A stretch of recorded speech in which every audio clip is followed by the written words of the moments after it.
Yes, indeed.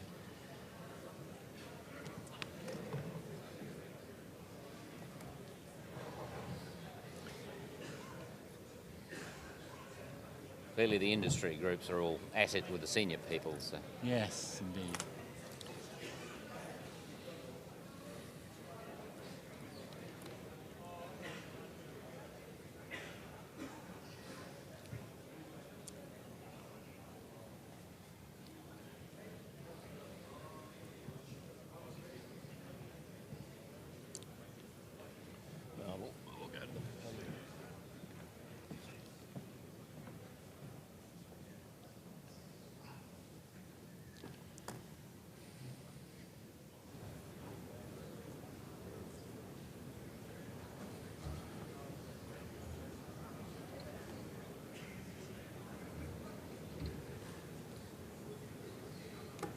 They might say in the theater, break a leg.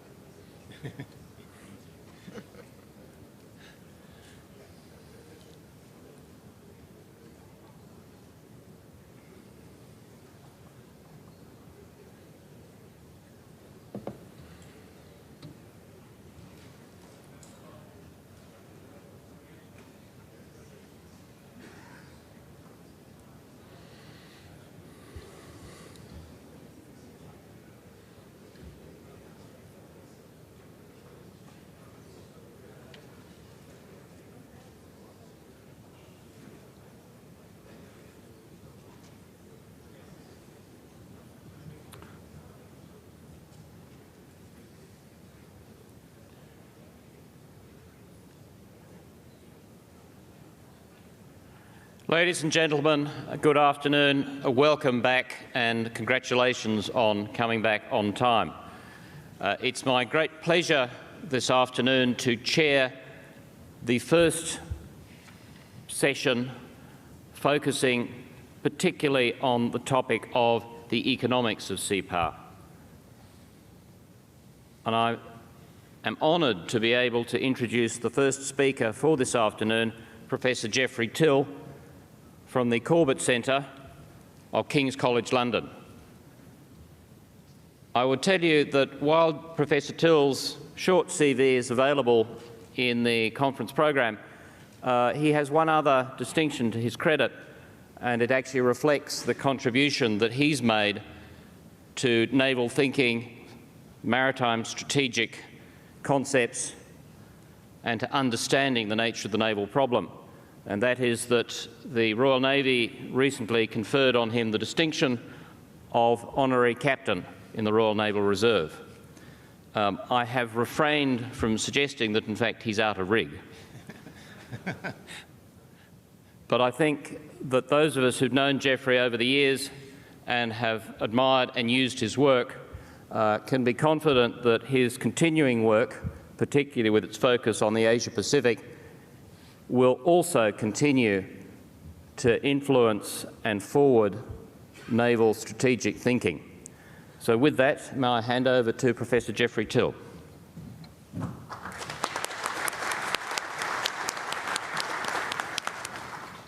Good afternoon, everyone. Last year was the centenary of the masterwork of Sir Julian Corbett, my particular naval hero, and also of a book by Alfred Thayer Mahan called Naval Strategy. That, plus the clear maritime rise of the Asia-Pacific region, which has already been alluded to this morning, seems to me to provide an ideal excuse for testing the maritime narrative associated with guys like Mahan and Corbett. To what extent is what they said then still true? To what extent should it be a guide to policy in the 21st century? In broad terms, they argued that there was something uniquely cost-effective about sea power as compared to land power, the maritime approach as opposed to the continental approach, and that those nations best able to exploit it would profit in every sense over those who didn't. Of course, one has to start with a caveat. States are rarely, probably never, either sea powers or land powers. More usually, they're both, with mixtures of the two. For sea powers, the maritime dimension will tend to dominate and to shape the way that the state thinks about its land forces and its air forces. In land powers, continental powers, it's the reverse. So really the issue, particularly behind what Corbett had in mind, was the balance between the various elements of national military power. This done properly, both argued, maritime powers would always have the advantage.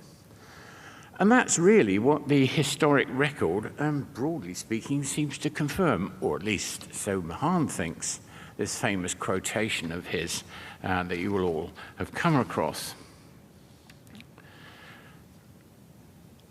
The Europeans discovered this, 16th century to the 20th, roughly speaking. For them, maritime power meant a potent mix of a small, relatively agile army, extensive naval and economic power, which in turn made possible a wide-ranging grand strategy based on economic pressure exerted through sea power. Nowadays, of course, one would mix the Air Force into the collection. And basically speaking, the way it worked was something like this. Maritime trade produces maritime resources, ships, ports, seamen, maritime infrastructure. That produced naval strength. That produced conditions for maritime supremacy, the ability to trade with advantage. And so it went on. It wasn't a closed system. It could be broken up. But broadly speaking, that was the reason. And this was based in the British case, of course, on trade, resources, naval power. Naval power being part of maritime power, as Corbett would say. So what was involved in this was, basically speaking, financial attrition of adversaries, even with the cost of war spiraling enormously. By 1813, for example, Britain was able to sustain a level of expenditure that far outstripped that of every other country in Europe. And really what made this possible, in the case of the British Empire, as a classic example of the sort, was the simple fact that the British Empire was founded on sea power, and that sea power was founded on trade. Trade and the Royal Navy, in short, held the empire together, made Britain the wealthiest and most powerful of all nations. And this provided what Neil Ferguson has called world dominion on the cheap. Before the First World War, the British built 27 dreadnoughts, the Death Stars of their time, for £49 million, less than the annual interest charge on the national debt. In due course, the United States took over the same maritime baton. It was based on a liberal maritime system. Not necessarily the sheer strength in volume terms of the economy, but more how that strength was deployed.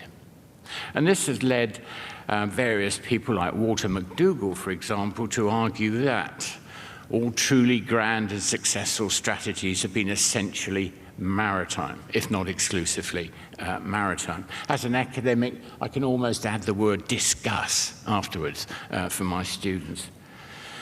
But of course, this simple, apparently persuasive maritime narrative has its challenges. It always has. People would point out that Britain in the Napoleonic era, for example, did eventually win, but it was fraught with continuing difficulty. The social, human, and financial costs were huge. Geopoliticians like Halford Mackinder have pointed out that many long-lasting empires were not, in fact, based on sea power at all. Mahan and his like had made too much of the Columbian era. If you look at the Mongols, for example, Genghis Khan, the greatest Eurasian empire of all, built an empire based on horsepower, not sea power. The Mongol Empire turned into a great force of global connectedness, if not globalization. With huge speed, surprise, and the ability to operate across incredible distances, Genghis Khan and his successors conquered more peoples and territory in 25 years than Rome had managed in 400. He established what was in effect a free trade zone, stretching from Korea to the Balkans. He introduced a universal alphabet, the first international postal system, and a body of law and regulation that encouraged trade to flourish. German miners to work in China, Chinese doctors to practice in Persia. So it could be done on the basis of continental power too. And then Mahan admitted that there are systemic vulnerabilities to a sea-based system. It's delicate, and there are dangerous vulnerabilities, especially when the distracting effects of continental threats or government neglect mean that there's insufficient naval, maritime strength to produce the kind of forces sufficient to protect the wider maritime system on which it ultimately depends. As the fate of the Netherlands in the late 17th century, Japan more dramatically in the 20th, all too clearly show not just the interest, but the very survival of a maritime power may be at stake if their inescapable vulnerabilities are successfully exploited by others. But turning away from the sea did not necessarily doom a state to depression and decay. If you look at the Qianlong Emperor, for example, China's reversion to a much more continental approach under the later Ming and through the early Qing dynasties did not, in fact, lead to national decline. In the second half of the 18th century, China was in many ways at its apogee, and China's view of the fundamental unimportance of maritime trade was expressed by the Qianlong Emperor to Lord Macartney in famous terms in 1793. Our dynasty's majestic virtue, he said, has penetrated into every country under heaven, and kings of nations have offered their costly tribute by land and sea. As your ambassador can see for himself, we possess all things. I set no value on objects strange or ingenious, and have no use for your country's manufactures. Finally, the geopoliticians have argued that the world political potential of SEPA has been in retreat. Transcontinental railways were facilitating the concentration of industrial capacity as a route to power rather than the acquisition of colonies and sea power. Clearly, the German economic rise of the late 19th century and Russia's a little later did not depend on sea power. To this, I suppose the maritimists might very well respond that the Qing got the balance wrong. And so, for that matter, did Japan and India. And therefore, they opened themselves up to the depredation of those countries which hadn't got it wrong. In some ways, though, skepticism about the terrible simplicities of the maritime narrative came to a head during the Cold War and its criticisms. Basically speaking, NATO's sea reliance was pointed out as a source of dangerous strategic vulnerability, an alliance divided by the sea, potentially. Technology seemed to take away a lot of the advantages of maritime power. History was now clearly on the communist side, also, it seemed to many at the time. But in the end, though, the maritime narrative withstood those criticisms too. The Maritime Strategy being the example of that. Land power conventional land power seemed to be basically unusable in the central struggle between the two. The Soviet Union was embarrassed by being outperformed by the West industrially, despite those early promises. And the levels of expenditure and technological effort required to win the military race for supremacy at sea was quite clearly lost. So if you put all this together, the Mahanian narrative would seem substantially to have prevailed over the many challenges, even of the Cold War era. Unfortunately, in this case, it didn't take a conflict to prove the point. But that hasn't been the end of the challenges. Since then, the narrative has been transformed, if you like, by the centrality of the rise of Asia. Something like 87% of East Asia GDP in 2008 is credited to seaborne trade, and that's almost doubled over the past two decades. The region's naval investment has risen accordingly. As some have argued that the lure of energy resources and the potential markets of the Gulf have, if you like, changed geography. The plethora of sinocentric pipelines, the improvement of land communications, according to some people, and I quote them, suggest we need to read a little less Mahan and a little more Mackinder.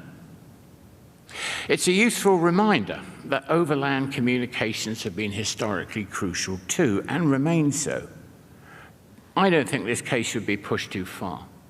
Overland communications still remain more vulnerable in some ways and more expensive in others. So, if the basic proposition is that the maritime narrative has so far survived, broadly speaking, intact, what's the secret of its success? How does one, if you like, explain maritime success? Why is it true, if it's true? I think there are two reasons for it. The first one is cost effectiveness, something that Corbett was always going on about. Now, cost effectiveness depends critically on the capacity to control the cost of the enterprise. And maritime operations do seem to have a distinct advantage over others in this respect. As Sir Francis Bacon remarked, this much is certain: he that commands the sea is at great liberty, and may take as much and as little of the war as he will, whereas those that be strongest by land are many times nevertheless in great straits. This wasn't to say that land operations would have to be avoided, not at all. The proposition of the Maritime School is that sea-based operations, maritime operations, can provide a strategy of offshore balancing, intervening in a limited and therapeutic way, I'll come back to that later on, where, when, and to the extent they wanted, always retaining the option of pulling out if circumstances demanded it. The second secret of success was quite clearly the very clear link between navies and trade. Cost effectiveness is increased when the nature of the task conforms most closely to the nature of the assets devoted to it. And here, the close association between navies and the creation of wealth is a huge advantage. Sea powers can much better exploit the attributes of the sea as a stock resource, energy in the shape of calories from fish, oil, gas, and as a means of transport. In the ancient world, for example, access to water transport, especially the sea transport, was a necessary, though not a sufficient, condition for the expansion of cities and the growth of states, because it afforded a much greater increase in the size of the population than could be supplied by local agricultural production. The growth of Athens and Rome, critically dependent on their access to the sea. Athens relied absolutely on its access to the Crimean grain trade. Rome imported 150,000 tons of grain every year. 85% of it came by sea. Covering 75% of the Earth's surface, the world ocean has become what the lawyers call a flow resource, the safest, cheapest, and in some ways fastest medium for the transportation of volume goods, as well as a stock resource for fish, oil, and gas. The sense that navies are uniquely fitted to defend trade is now a commonplace, among sailors at least. In some circumstances, navies not only protect the interactions of a sea-based trading system at sea, they can also engage in actions that protect the conditions for trade by making possible therapeutic interventions ashore whenever and wherever commercial or strategic interests require it. Hence the studies in my colleague's, one of my colleagues' books that seek to demonstrate the link between forward presence, for example, and things like the price of oil, which has been done satisfactorily. But it is a two-way link. This is not a one-way street. Trade provides the wealth on which naval expenditure depends. Finance is critical because that determines and shapes the Navy. Naval weaponry and manpower and sufficient quantity and quality depend on the availability of sufficient finance and access to industrial capacity to produce what's necessary. And so, as McNeill Dixon recommended back in 1920, a touch lyrically about the British in this case, but one can think of other countries these days, cease to think, he said, of Britain's naval power in terms of battleships and cruisers, and you begin to understand it. Think of it rather in terms of trade routes and navigation, of ships and dockyards, of busy ports and harbours, of a deeply indented coastline, of great rivers flowing into wide estuaries, of liners and trams. Too often the histories speak of the Navy as if it were a thing apart, a mere fighting instrument, and forget to tell us of the fleets behind the fleet, of the merchant sailors and the fishermen, the pioneers and the builders of our sea-supported confederacy. We should speak of it as an empire of tonnage, carrying the weight of half the world's goods, a voyaging empire in everlasting motion on the seas that in the days of peace serves every race and country. Historians don't write like that these days, more's the pity. But there is, of course, a negative side to all of this. In many Western nations at the moment, the concern has risen less about the continued validity of the maritime narrative and more about their capacity to profit from it in comparison with the rising naval powers of the Asia-Pacific region.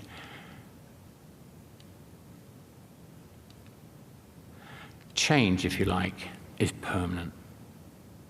Thus, as one British government report said in 1727, command of the sea has frequently passed from one nation to another, and though Great Britain has continued longer in possession of this superiority than perhaps any other nations did, yet all human affairs are subject to great vicissitudes. That was 1727, so it's a wee bit premature, but you can see what they mean. The question now is, are we facing a great period of transformation in which the maritime narrative is to be exploited by others? The rising powers of India and China do seem to be recovering the maritime aspects of their past and to be following that same trajectory towards full involvement in and part ownership of the globalized sea-based trading system. The maritime narrative survives. It's just who's telling the story, if you like. The latter may prosper even if the former owners of the process do not. So, finally, how does one do it? How does one continue to develop and exploit maritime power, either for the powers of the West that seek to defend their capacity to enjoy the profits of the maritime approach, or the rising powers of the East that seek to develop it? Again, I think, basically speaking, there are two ways forward. The first, quite clearly, defending the system against everything that might threaten it. Interstate war, deliberate attack, disorder.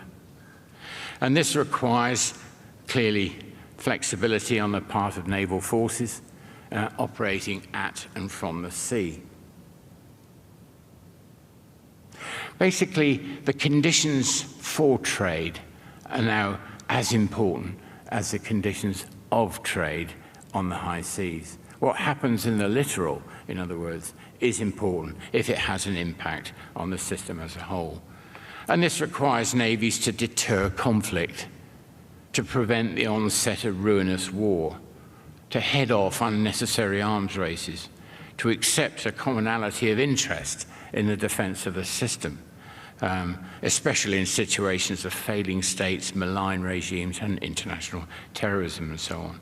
It's very hard to exaggerate the importance of sea power-enabled engagement of this sort.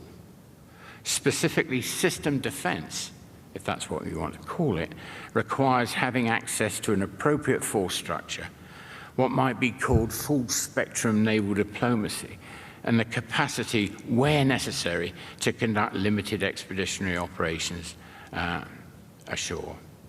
And with this, we get to the second of the two means of implementing a cost-effective maritime approach, and that's moderation. Moderation in all things to prevent hostility. First, maritime powers do generally seem, historically, to be regarded as less threatening to others than continental great powers.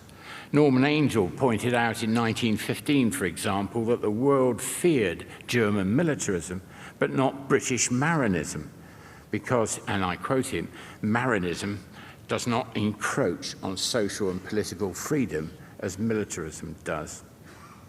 Trade was the objective, not the establishment of empire. British imperial historians have for years been making the point that their empire rested essentially on sufficient consent of a sort. How else could the British rule India, a region of some 250 million people with just 1,200 civil servants and at most 35,000 British troops? It was because there was collaboration. It was because there was sufficient consent for the British to be there. And this required the imperial power to attend seriously to the interests of others, as all of them, sooner or later, have had to do. And of course, when that consent is withdrawn, empires have collapsed, often because of their essential complexities and fragilities, with amazing speed.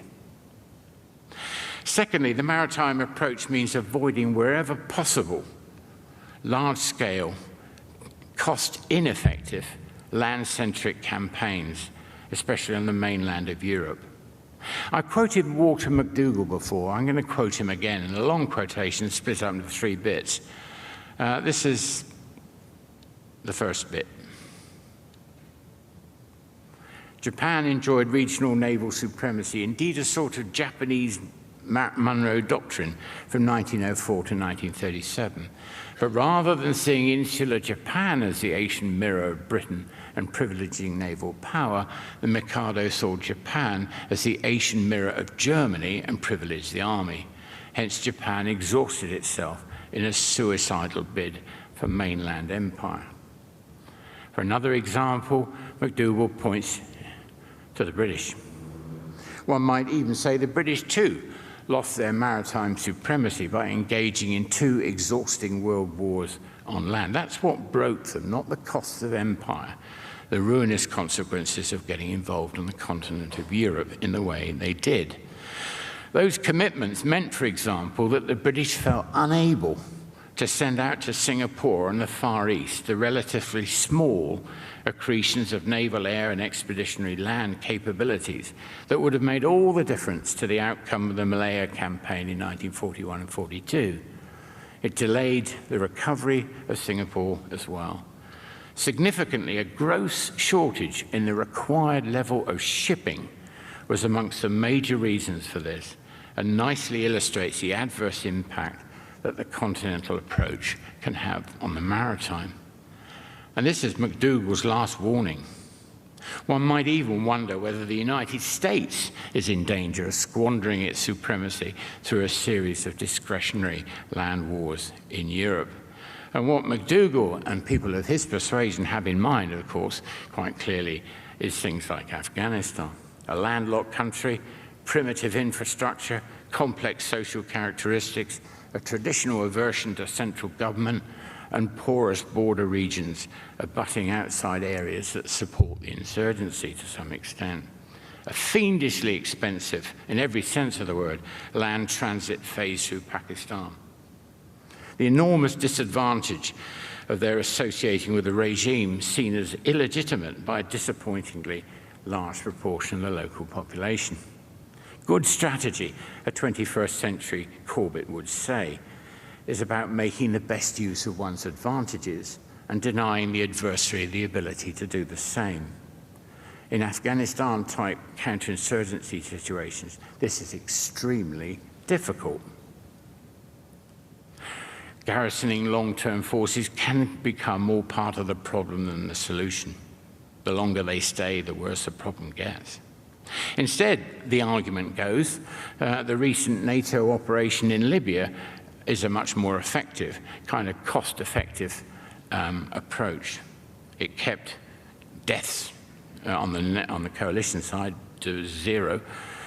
Financial costs for the British in the same 6-month period were barely 12% of its costs in Afghanistan. There was a degree of mission creep, of course, but the mission itself was a success.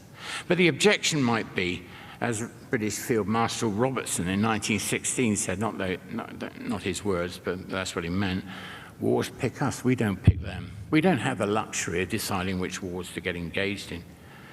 But in such, and that's true, but in such adverse circumstances, countries need to be clear about what their national interest requires and about the level of effort demanded, and perhaps more selective in whether to proceed than many of them seem to have been in retrospect in the run-up to Afghanistan. And certainly it's true that there is a continuing need for what some have called therapeutic incisions. In other words, limited expeditions, limited interventions ashore. Surgeons, when they're engaged in an operation, a therapeutic operation, they have two aims. The first one is to make sure that the incision is indeed therapeutic. And secondly, that they know what they're doing and that they're not engaging in a strategy of making it all up as they go along. For maritime powers, concludes McDougall, unavoidable and sustained long conflicts should be seen for what they are: detours. The more maritime powers are able and willing to move back to their maritime routes, the more cost-effective their policies will be shown to be. So what are the conclusions in this sort of grand review of the maritime narrative? Well, I put a question mark on it because I am an academic and there's always two sides to every argument, and I like my students to engage with each other and argue about it.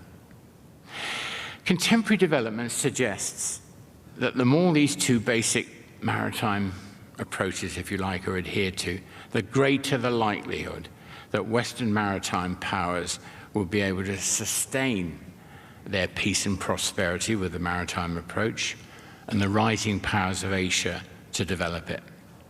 So that's conclusion number one, if you like. It might be objected that there's little new in this, and that this merely marks, in many respects, a kind of nostalgic rediscovery of a traditional maritime approach of 100 years ago, before the realities of the First World War, which is aimed essentially at the direct and indirect defense of trade, of maintaining maritime security wherever possible, of capacity building and offshore balancing, and where absolutely necessary, of hard-nosed, limited engagement for maximum strategic effect.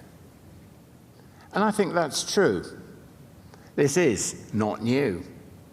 But it seems to me that this is a recommendation, not a criticism. Such a strategy has served the maritime powers well over the past several hundred years. And despite the occasional exceptions of the past and the obvious novelties and manifold obscurities of the future, seems likely to serve the emerging generation of maritime powers in the Asia-Pacific equally well now. Thank you very much.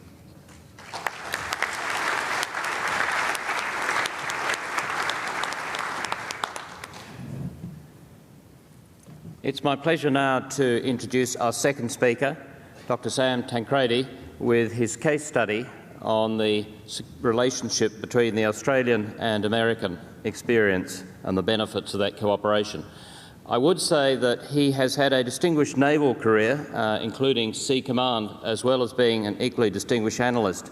He has promised to be provocative, and knowing, in fact, how Sam has in the past many times provoked and contributed and stimulated debate, one tends to think of moving from operations to analysis as going from being a poacher to a gamekeeper. I suspect that for Sam, going from operations to analysis has been the other way round. With that, I ask him to speak to you this afternoon.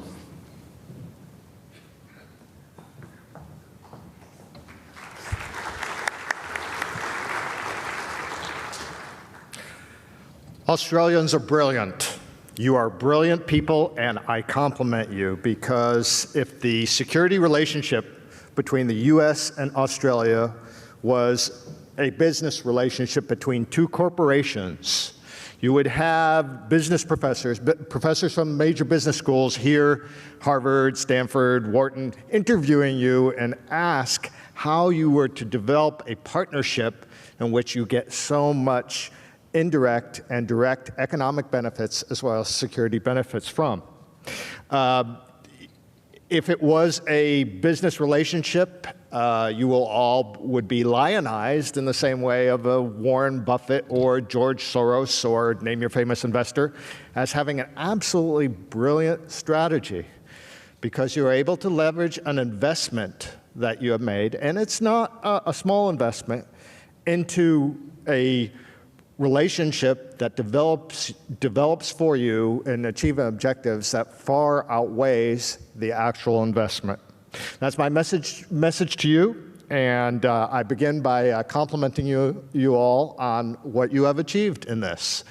It is true that we normally do not look at our security relationships in equivalent terms as you would in economic terms, equivalent to business relationships.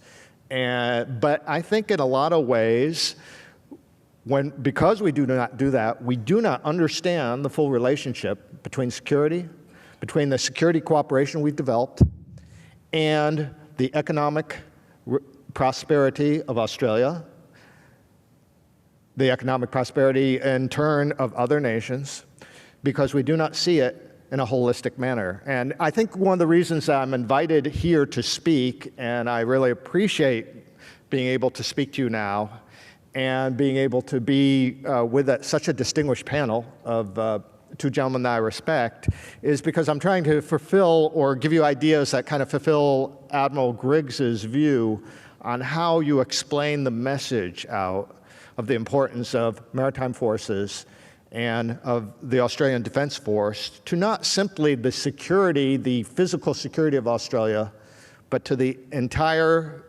economic structure and the growing economy, the happy economy that you have forged and developed and are benefiting from. Many nations have talked about sea blindness, and the fact that the populations do not seem to understand that their defense, and particularly the naval component of their defense, is very much tied to the entire economic fabric of the country. And they get little glimpses of this. And as a forward of my presentation right now, here's one little glimpse that they may see. This has come out of from CNN Money online, 3rd of January. And you see where the picture is superimposed, where the title is on the oil prices spike 4%, on the threats to the closure of the Strait of Hormuz. This illustrates one moment in time where there's suddenly awareness of what maritime security and what the defense relationships provide on a daily basis as far as allowing the international trade that allows the economy to prosper. And it's like oxygen, because when you, on a day-to-day basis, you don't notice it and you assume it. It's only when there's no oxygen in the room that you suddenly get excited about it, and suddenly you realize the importance. And if I can do anything, I would like to very much give you ideas on how to get the point across as far as what the benefit is of, as Jeff pointed out, sea power, maritime power, and in my particular piece on this, the security cooperation with the major maritime power. Now, why should you be listening to me at all? I am not an official representative of the U.S. I am not a flag officer. I am not I'm not captain of industry. I am not even really a full-time academic. But the reason I think perhaps some of these things that I have studied over almost a decade might appeal to you is because it has been my passion and avocation for quite a long time to analyze strategy, defense strategy, in economic terms, or in the relationship between economies and defense strategies. This is a particular project that is almost a decade old, but it's when I think a realization that the whole globalization phenomenon had a great maritime component. Now, what I'm saying right now is common sense to you all. I know it's really common sense to you all, and you all recognize it. But it's one of those things that we keep forgetting, or at least the public at large keeps forgetting. And it's really difficult to engage often on these points. So I'm going to be a little bit provocative in my presentation, and I'm going to throw out numbers and talk about things deliberately so that perhaps people can actually be able to describe. Today, we think in terms of dollar terms and efficiency, economies of scale, that sort of thing. So one has to talk in that language in order to attract attention, and that's what I'm going to do. And here, my points to you comes from some basic facts. Global security and the freedom of the commons is critical for Australia's resource and export-driven economy. And let's start with the first issue that is always brought up. Now, I'm not really wanting to talk about, but it's always an issue when you talk about maritime power and defense posture and the relationship with the U.S. The China issue always comes up because immediately there are always concerns about what kind of friction that security cooperation with the U.S. is going to get you into vis-a-vis China. And I want to tell you that there's a great irony of this because China is both your customer, but China is also a potential threat. But that it's not what most people view, that the distribution of power is the problem. It is still the nature of the regime. And I say that because I've heard speakers talk about the rise of China, and then some talk about the rise of India as if they're somehow similar. I don't like the term rise. China is becoming a wealthier, a more successful economic nation. And in the nature of things, that itself does not bring the potential for conflict. The conflict exists as long as the Chinese Communist Party refuses to share power with the rest of the Chinese population. Because the one thing that we found out in crunching the numbers in the quantitative analysis of foreign policy and political science since the 60s is that, in truth, it is an absolute fact that true democratic nations do not fight with other true democratic nations. So what I'm telling you right now is one of the issues in the security relationship with the U.S. is always, where is that positioning us with China? I don't think it's positioning you in any position that you're not otherwise going to be. So that's all I want to say about that issue at this time.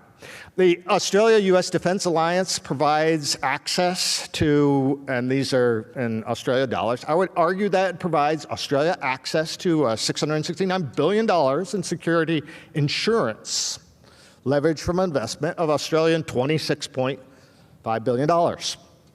You can quibble about the numbers, and defense budgets keep changing.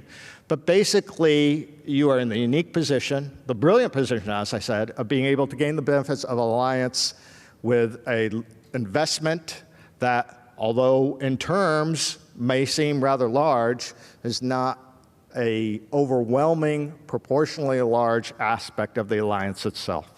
The Royal Australian Navy and U.S. Navy, or Royal Australian Navy and Department of the Navy relationship really facilitates Australian participation in many of the major Asia-Pacific cooperative security initiatives. We understand that. The initiatives as far as the use of Darwin represents that understanding.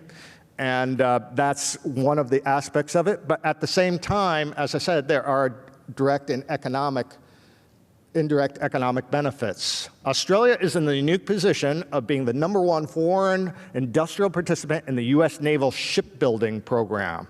And what is unique about that is that shipbuilding in the U.S. is a very tightly controlled interest of Congress. And to allow a foreign shipbuilder to build a ship used by the United States Navy is a big controversy. But actually, the only nation that you could say is building a ship, it may be built in the U.S., it may be a subsidiary of an Australian company, but in effect, the only nation that is building a ship for the United States is in effect Australia in the LCS program, and that is unique. And if there was justice in the world, Austal would probably be paying royalties or at least a commission to the Royal Australian Navy, because if it weren't for the security relationship developed between the navies, I don't think that would ever been considered, no matter how good the ship might be or might not be, or how unique the design might be. And this is another way of showing how the security cooperation actually provides an economic benefit.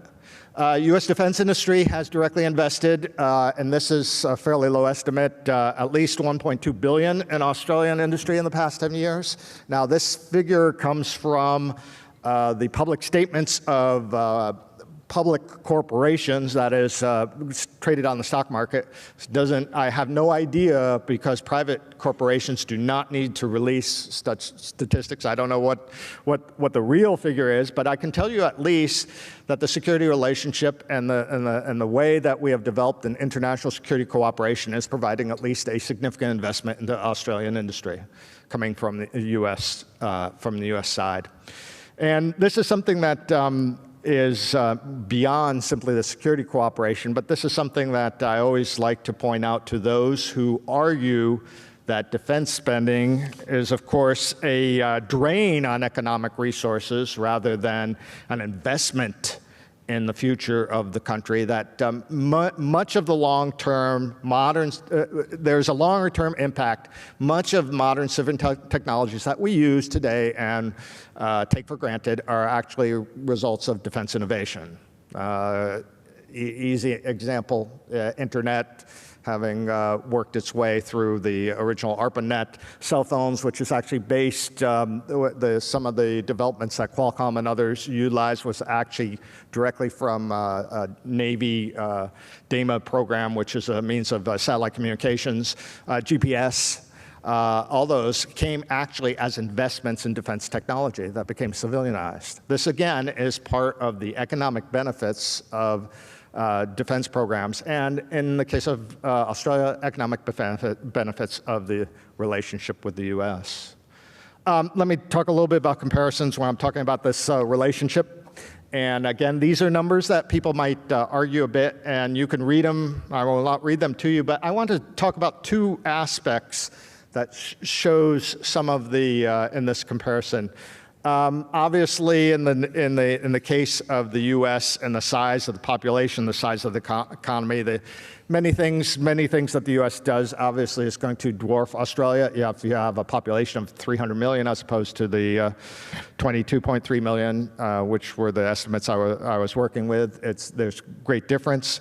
I want to point that the overseas investment of Australia, actually 40% of your overseas investments is actually in the U.S. And the foreign direct investments in Australia, about 25% is coming from the U.K. and about 24% is from the U.S. I point that out because I am one of those people who believe firmly that if you did not have a strong alliance with the U.S., if you did not have a security relationship, that these numbers would not be the same, quite frankly. There's a view that markets take care of themselves, and really, economics is divorced from military power or from defense posture and from defense relationships. And I would argue very much that is not the case, that the two are complementary. And if Australia did not have the strong defense relationship, the strong relationship it has, both traditional and current, with the U.S., that you would not have that sort of figures. They're tied together. In defense spending, of course, the U.S.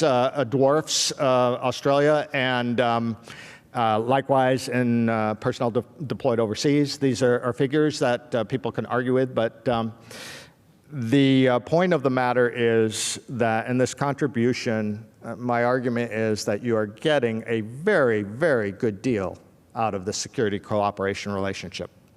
And that leads me to the bottom comparison about energy dependency, because a lot of people have argued, U.S., one of the prime reasons that the U.S. is involved in defense throughout the globe is, of course, it's all for oil, or it's to simply preserve access to overseas energy. In reality, many nations in the world are much more dependent on overseas energy. The 80% comes from financial sources. We can probably argue whether or not Australia is 80% dependent on overseas source of energy. But the one thing that I would point out to you is the U.S. and its 49% dependency, about 25% of that comes from Canada. So closing the Straits of Hormuz would be a terrible disaster for the global economy. And it would hurt the U.S., but it would probably hurt the U.S. a lot less than it would for most other nations. The ability to maintain a strong security relationship with the United States and benefit from its security posture is really a remarkable thing, a remarkable asset to maintain. Again, I would say with the similar policy objectives, Australia gains somewhere around a 2,500% leverage from its defense spending, as well as access to a global, in terms of access to a global alliance. If measured in terms of population, Australia defense spending would have to double to equal the U.S. in a percentage of contribution. I would argue with you that the U.S. alliance is worth at least $25 billion to Australia in cost avoidance. Or actually in cost savings because of not having to spend that money on defense. If measured in terms of the protection of overseas exports, Australian defense spending would have to measure about at least 46% to equal U.S. as a percentage of contribution of the overall security relationship.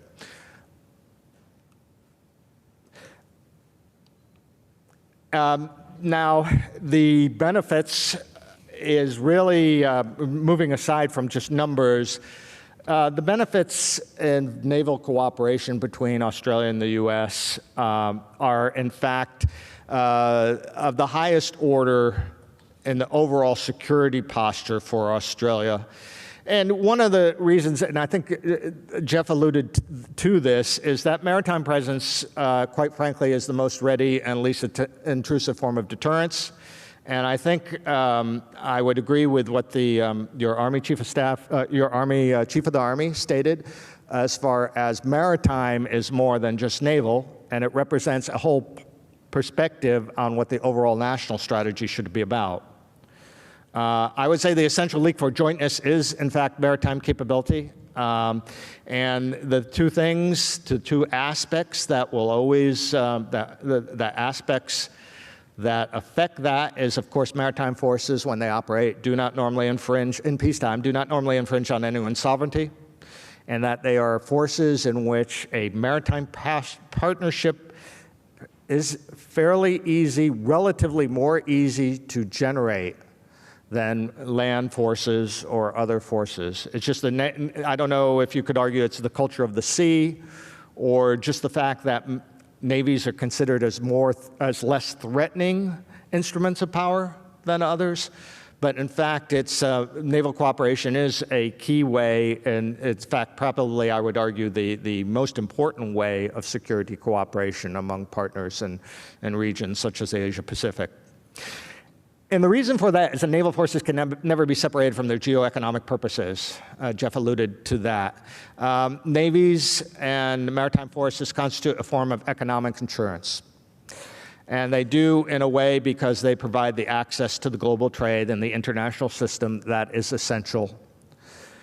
Admiral Griggs talked about wanting or thinking of a term that would replace sea lines of communications as a term. In my studies, we use the term sea lines of commerce because the sea lines of communications cannot possibly capture what, in fact, is the absolute dependence of international trade on the maritime world. The resource produced in Australia, exported to others, it's not going to be flown there, and it's not going to be driven there.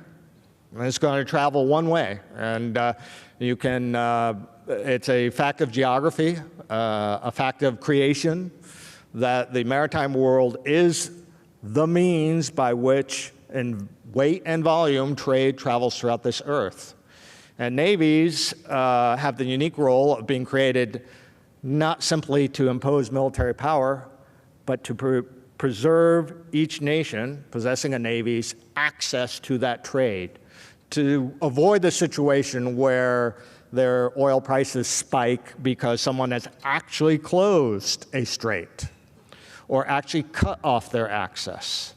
And again, when you look at the relationship between Australia and the United States, you have to see, I would argue, it's a very brilliant relationship with a lot of benefits because it allows for you to leverage the investment you are making with the major maritime power in such a way to achieve the objectives that benefit your economy both directly and indirectly.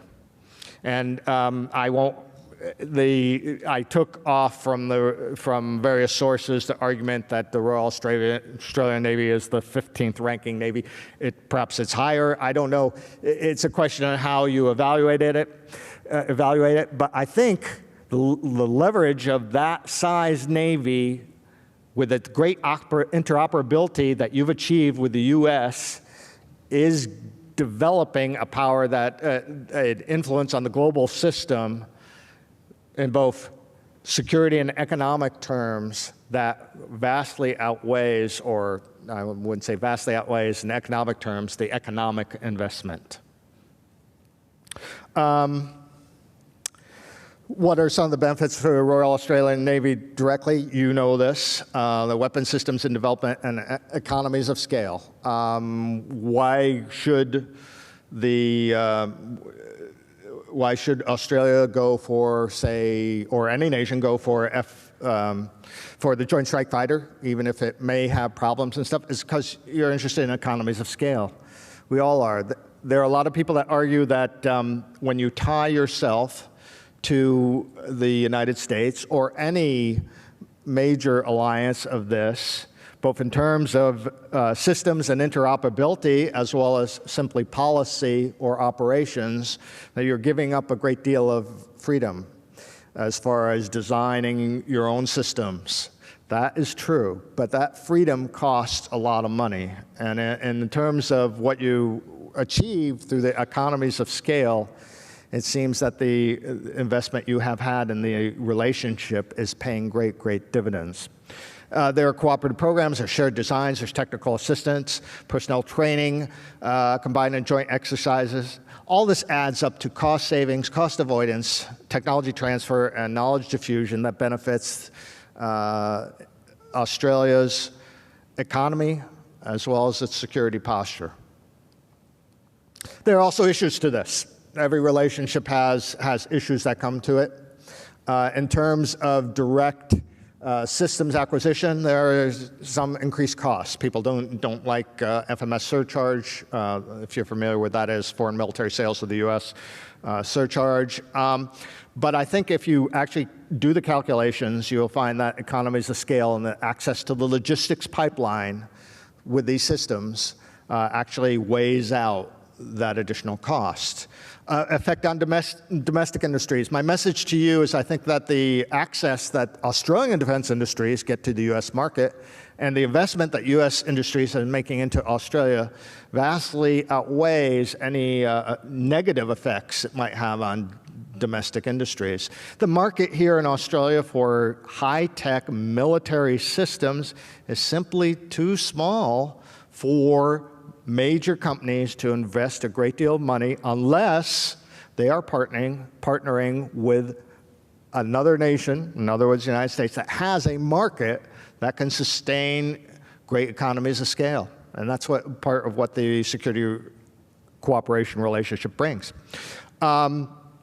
There's the issue of interoperability requirements. The U.S. is always changing out its system for a new system, and it costs money to follow along.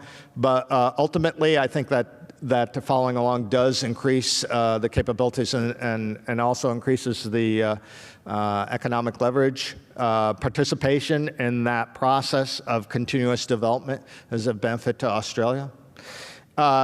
One red area might be data sharing and security, because I think the U.S. isn't doing enough with its treaty allies to ensure that they are comfortable with all the access to the data and the basic data of some of the systems, particularly the IT systems. But I think most of that is U.S. bureaucratic inertia rather than any deliberate design. Having a lot of experience in working on the issues of ITAR reform and that sort of thing, I would argue that bureaucratic inertia is a big factor in that. But the one area that also critics could have is saying that when you have this close security relationship, you're really tied very closely to the strategy and policies of the United States. That's true, but I would argue that being democratic nations with a culture that supports individual freedom, enterprise, free markets, there are natural and inherent overlaps between our objectives and our strategies and policies that far outweigh any particular disagreements that we might have on any specific aspect of what these policies are. So, to summarize to you, I would argue that your defense relationship with the U.S. Facilitates a tremendous amount of overseas investment, that is, with the U.S. It facilitates a great deal of foreign direct investment into Australia. It provides you significant defense cost savings. I would argue this $25 billion in defense cost avoidance is one thing that is a result. It's providing at least $100 million average annual investment in Australian defense industries, and this is a low estimate based on the corporate reports that I was able to acquire and assess. And then it provides Australia with influence in global politics beyond its own reach based on the defense investment that you are making. In addition with that, I would argue that the maritime components of the relationship is providing the leverage. Obviously, it provides the leverage of a global Navy. It helps the deployability of Australian forces. It's providing economies of scale. I know that in the case of the shipbuilding industry, it's providing at least $20 million in annual direct profits to Australian industry. That's a very low estimate. And also, I would argue that's the maritime component that is the most critical to the economic well-being of all the components in the security relationship. So, my overall assessment to you, the U.S.-Australian defense relationship is the very best deal on national security. There is none better on this planet, with the possible exception of Eastern European nations and NATO. We have a colleague from the Russian Navy here, and I was served once in a diplomatic post. I'm fortunate not being on active duty. I don't have to be so diplomatic. That is a unique investment because their relationship with NATO is basically the element that most greatly preserves their own independence. So I would say that perhaps in security relationships, they are the most brilliant of all, but Australians are pretty darn brilliant as far as fashioning a relationship and gaining the most out of their defense investment. Royal Australian Navy and the United States Navy relationships remains the core of this security relationship. I'm not saying that it's not relationships between the other services. I'm simply saying that because Australia has recognized that the geography as a region requires a maritime focus on its joint armed forces, that it is actually this maritime component that remains the core of the U.S. and Australian defense relationship. And if it was viewed as an investment strategy in the business world, and we all know that our relationship is a product of historical circumstances as much as investment strategy. We work through it through a world war. It is a historical phenomenon as well as an investment strategy. But if you looked at it as an investment strategy, it would be seen as a work of utter brilliance on the part of Australia. And that is a provocative message, I know. It's a message that I'm providing you or giving you or suggesting to you. And the thing that both the population of Australia and the U.S. needs to understand is that the security relation is providing direct economic benefits. As I said, cost savings, cost avoidance, investment in technology, direct investments in Australia. And then the indirect economic benefits of facilitating the economic relationships between the two countries and generally keeping the maritime world safe for international trade. And it is on the maritime world that international trade is dependent.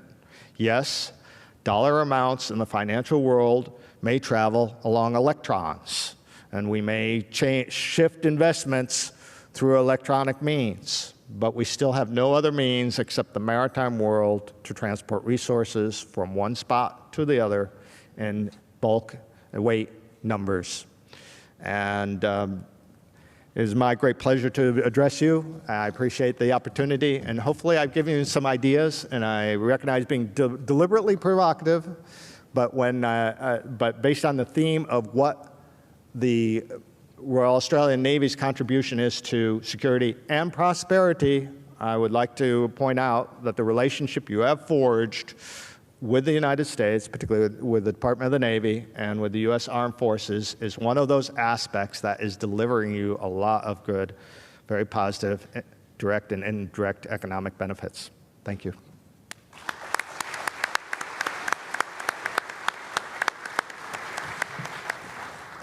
Ladies and gentlemen, first, can I thank both the speakers, and second, can I say that we have about 15 minutes for questions. Could I remind everyone of the ground rules? Please identify yourself. Please ask a single-part question and a question, not a comment. And with that, can I look to the first question?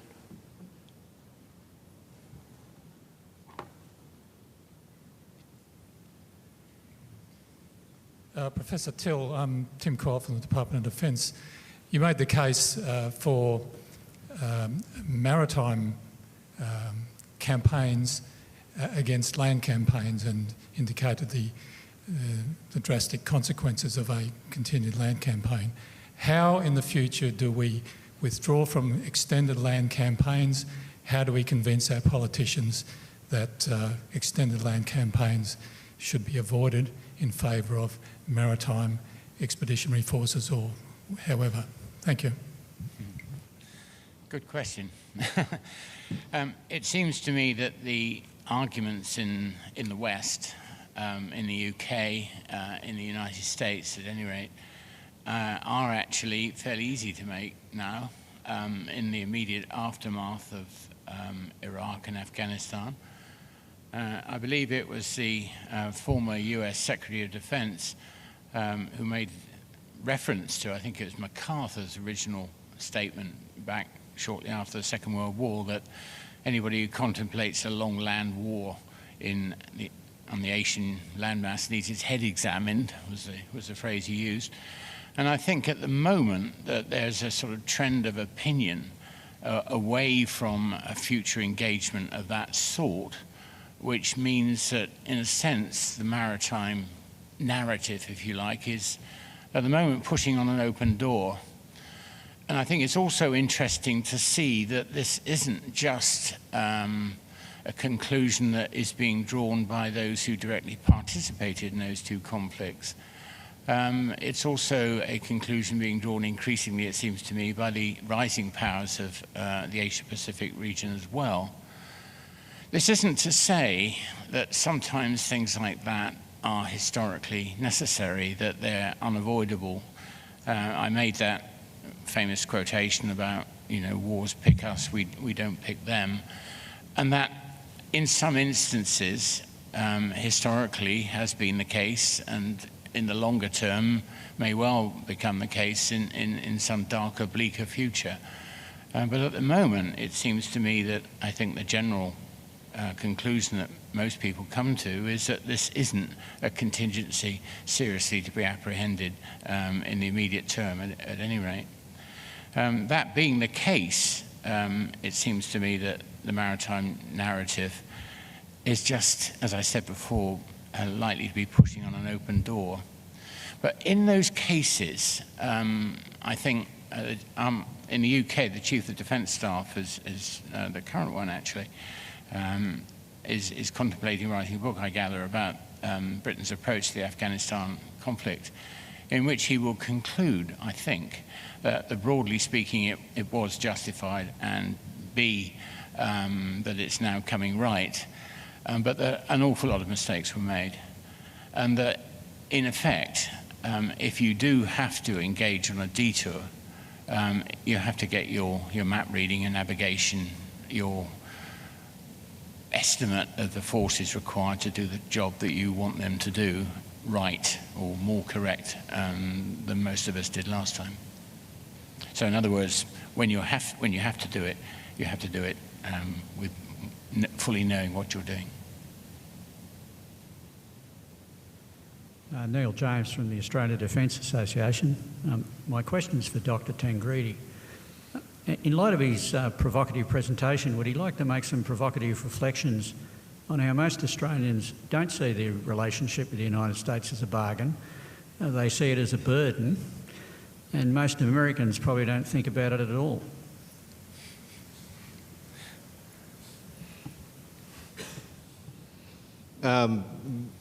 Would you repeat the question? Well, most of the cultural left in Australia would regard our defence and national security bargain with the United States as a burden. They don't look at it from the point of view that just like, the British subsidised our defence for decades, now the Americans do. I would assume that most Americans don't think about Australia at all. So I'd be interested in your reflections on how, when we have this great bargain, it's just so difficult to sell it to the Australian people. I think the difficulty is based on the fact that there's a lack of realization that the positive or the good times that we have today, which relatively wonderful economies, despite the global downturn, that was not achieved through a historical effort in developing a very secure, safe global economic system. It's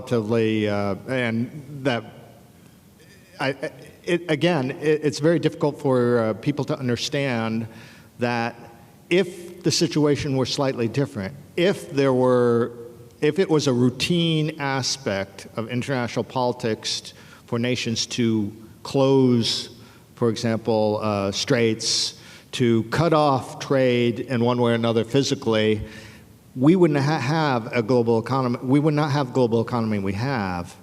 And it's only in certain periods, the example that I threw up in the presentation, that people get a glimpse of what could be if we hadn't made this investment. There is, of course, always going to be people who disagree with that, but I think that it is the natural trajectory of U.S. and Australia to sail in the same direction as far as the objectives and policies. And that anti-Americanism or whatever occurs is simply part of, cost of doing business in that. I got a feeling I'm not really answering your question all that well, but what I would say is this.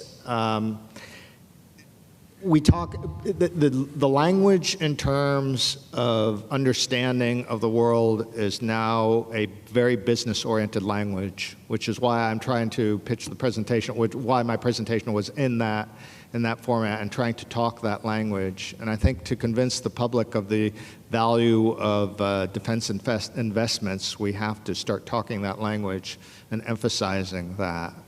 I really think that any Australian government should be really talking about what great advantage it is, what great leverage Australia has achieved through the relationship with the United States, and not talking about it is kind of ignoring a very big reality. Thanks, Sam. Okay, up the back. Lee Cordner, private strategic analyst and part-time naval officer. My question goes to both presenters. For Professor Till, your thesis that you outlined very eloquently for us, you could almost argue that that is what the Obama administration is now endeavouring to do with its revised defence policy and strategy, apart from the fact it's being driven by economic necessity. I'd appreciate your comment on that. And if I could link that to Dr. Tangredi's remarks, assuming that the US isn't completely naive in this apparently unbalanced defence relationship with Australia, if you were to analyse it from a US perspective, what would be the key cost benefits, and perhaps those two answers could be linked? Thank you. Yeah, I'll start. Yes, I think you're quite right. I think the Obama administration is indeed following a national strategy that looks, at any rate, superficially, much more maritime, much less continental, much more traditional in a way, and much less focused on counterinsurgency involvement in messy situations on the landmass of Europe, of Asia, than it has been doing. You attributed this to financial pressure, and that's undoubtedly part of it. But I would also link it to my last answer. It seems to me that there is a growth of a genuine sense in the United States that however Iraq and Afghanistan turn out, the costs and the acceptability of engagements of that sort in the future are likely to be politically very, very high. And therefore, it's unlikely that the United States is going to get engaged in anything of that sort in the immediate future. And in a sense, it seems to me that all of this has come together to drive the United States back to where people like Mahan said it should always have been anyway. But it's not just a function, I would argue, it's not just a function of a national strategy making in the United States. I think this is a universal consequence. I think you can see it in many of the countries of Europe, and I think you can see an awareness of the issues and of the potential costs of large-scale conflict of a conventional sort in Asia, the Asia-Pacific region as well. If you add to that the growth of trade that has been the theme of this conference so far, the importance in the Asia-Pacific region of the development of maritime industries, the development of navies, the issues about what the consequence for the strategic architecture of the whole world will be in consequence of the rise of China and India and Brazil, and who knows, the return of Russia and all of that will be. It's being played out in the maritime sphere at the moment, and I think it would take quite a substantial shift in opinion in events to turn it away from that route at the moment. And for evidence of that, one last comment, the evidence of that, I and many other observers have been actually quite surprised at the very limited impact the so-called Arab Spring has had on the Obama policy towards Asia. As far as I can see, it's had virtually none. And if I was looking for evidence of the fact that we are seeing a substantial shift in the United States and other countries back to normal, if you like, that would be it. Sam. Yes, I'll answer, just to add on to what Geoff was saying. The U.S. has been involved in some major conflicts. The involvement in that conflict was based on some assumptions of how the world had changed, and those assumptions seem to not have proven valid.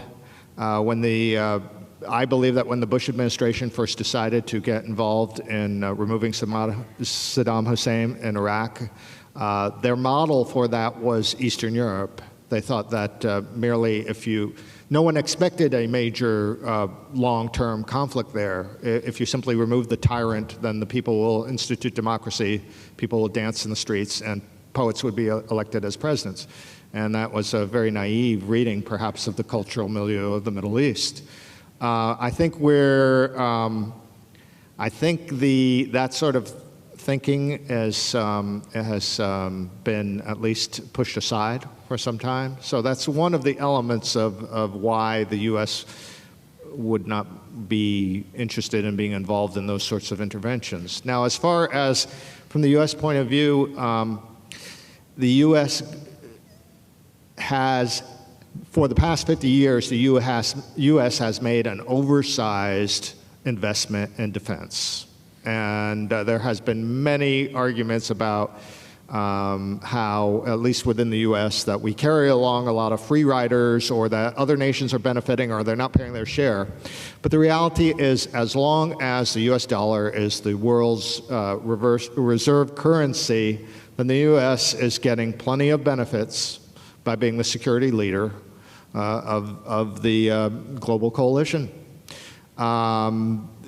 Australia and U.S. relationship is as much a cultural one as it is a defense relationship. So there's that aspect of it too. But what the U.S. recognizes is that it's not the desire for us to physically go and police the world. We can only do that with the cooperation of our allies. We're not interested in performing that function, even if there was a time that some might thought that would be a good thing to do. And the result is that the U.S. really understands that its out of proportion spending gets it the benefit of the global leadership role that benefits its economy and its position. So in that case, I don't think there's any, I've never seen, or at least in recently, any real agitation for saying, we're not getting enough out of our allies. I think just the opposite. Thank you, Sam. And with that, I'm going to call the session to a halt. I think you'll agree with me that it's been an excellent start to the main sessions of the conference, and it has set a number of themes which reflect the concerns which brought about the subject of this conference and the subjects that we need to be considering for the future of navies. Ladies and gentlemen, could I ask you to join me in thanking both speakers in the usual way? Thank you.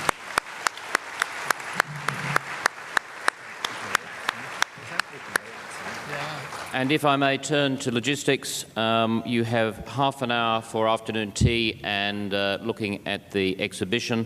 Could you please be back in the theatre sitting down by 15:40, or for those of you who are more civilised, 20 to 4 or 3:40 p.m. Thank you.